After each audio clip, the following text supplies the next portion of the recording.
नमस्कार मंडळी, मी प्रतीक्षा स्वागत करते तुमचं माझ्या चॅनलमध्ये। मी आज तुमच्यासोबत शेअर करणार आहे अंडा करीची रेसिपी। तर तुम्ही पहिल्यांदाच माझे व्हिडिओ पाहत असाल तर चॅनलला लाईक शेअर सबस्क्राईब करून तुमची हजेरी नक्की कळवा मंडळी। चला तर मग रेसिपीला सुरुवात करूयात। मी येथे 6 अंडी घेतलेली आहेत। एक एक करून हलगत कुकरमध्ये घालून त्याच्यामध्ये अंडी बुडतील इतपत पाणी घालून कुकरची एक शिट्टी करून घ्यायची। कुकरच्या एका शिट्टीमध्ये सर्व अंडी एकसारखी उकडतात। तुम्ही पाहू शकता अंडी एकदम छान अशी उकडलेली आहेत। त्याचं टरफल पण छान असं निघत आहे। मी येथे सर्व अंडी सोलून घेतलेली आहेत। वाटण तयार करण्यासाठी टोमॅटो, कांदा, कोथिंबीर, लसूण आणि खोबरं घेतलेलं आहे। खोबरं, कांदा, टोमॅटो उभा असा चिरून घेतलेला आहे। कढईमध्ये खोबरं, लसूण, 1 चमचा तीळ घालून खरपूस असं कलर चेंज होईपर्यंत भाजून घ्यायचं। तीळ लवकर भाजतात। सर्व एकत्र भाजून झाल्यानंतर एका प्लेटमध्ये काढून घेऊ। तर कढईमध्ये कांदा, टोमॅटो सुट्टे करून भाजून घेऊ। थोडासा कलर चेंज झाल्यानंतर त्याच्यामध्ये तेल टाकून छान असा काळपट कलर येईपर्यंत भाजून घेऊ। कांदा, टोमॅटो भाजल्यानंतर एका प्लेटमध्ये काढून थंड करून घेऊ। नंतर त्याच कढईमध्ये 1 चमचा तेल घालून तेल तापल्यानंतर एक एक करून अंडे घालून अंडे चांगले खरपूस होईपर्यंत भाजून घेऊ।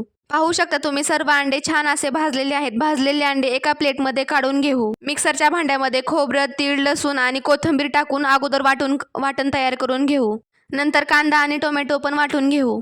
पाणी न घालता वाटण तयार केलेलं आहे। चला तर आता भाजी बनवून घेऊयात। कढईमध्ये जास्तीचं तेल टाकायचं, म्हणजे 3-4 चमचे टाकलेले आहेत मी। त्याच्यामध्ये वाटण टाकून वाटण छान तेल सुटेपर्यंत परतून घ्यायचं। सारखं सारखं हलवत राहायचं। पाहू शकता तुम्ही किती छान तेल सुटलेलं आहे। नंतर त्याच्यामध्ये एका साईडला 2 तमालपत्र टाकून मिक्स करून घ्यायचं। नंतर त्याच्यामध्ये खोबरं, लसूणचं वाटण टाकून 2 मिनिट छान परतून घ्यायचं। नेहमी भाजीमध्ये खोबऱ्याचं वाटण टाकताना खोबऱ्याचं वाटण हे शेवटी टाकायचं, नाहीतर अगोदर टाकल्यावर खोबरं सर्व तेल शोषून घेतं। नंतर त्याच्यामध्ये घरात आहेत नाहीत तेवढे सर्व मसाले टाकून घेऊ। चमचा घरकुल मसाला, अर्धा चमचा धना पावडर, कांदा लसूण मसाला, अद्रक लसूण पेस्ट टाकून सर्व मसाले 1 मिनिट परतून घेऊ।